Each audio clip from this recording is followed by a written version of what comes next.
A year ago, we were sitting together on an ordinary day that didn't feel important at the time. There was no big plan, no announcement, just the four of us in a room, unaware that we were quietly planting seeds for the year ahead. I wasn't even supposed to be there. I hadn't planned a vision board date.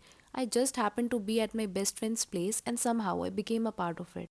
What followed was chaos in the best possible way, paper everywhere, scissors being passed around, laughing before we even knew what we were walking toward. It was messy, loud, unfiltered, and strangely comforting. Before the boards were made, there were conversations about dreams that felt far away, about fears we hadn't admitted out loud, about the kind of people we wanted to become if life allowed us to, and somewhere between cutting, pasting, and talking, we gave ourselves permission to hope again. When the vision board finally came together, there were four different stories on the table, four different paths, but same quiet belief running through all of them. And this one was mine. At the center of it was one thing I wanted more than anything else at that time to leave. I was stuck in a job that drained me and a space that hurt my mental health. Every day felt heavy, but I gathered courage, prepared myself, and took the risk. Today, I work in a kinder, healthier environment, and I'm deeply grateful for that. This year also carried my first trip in a long time, Missouri. Short, simple, and deeply grounding. A reminder that sometimes distance brings clarity. Another part of this board is filled with girlhood because when life hit hard, these women held me up.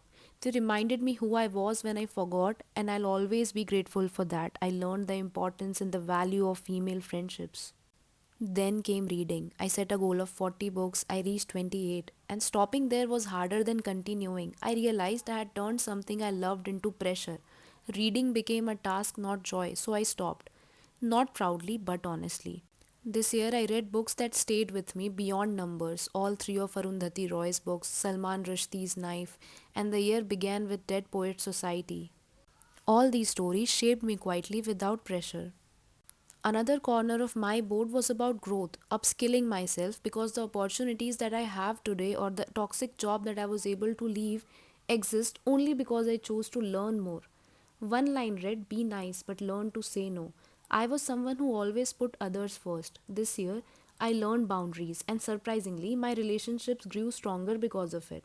Because honestly, when things are done with kindness, it changes everything. And then there was this time to make money. I'm still an impulsive buyer, still learning, still trying. Maybe that one carries forward into the next year.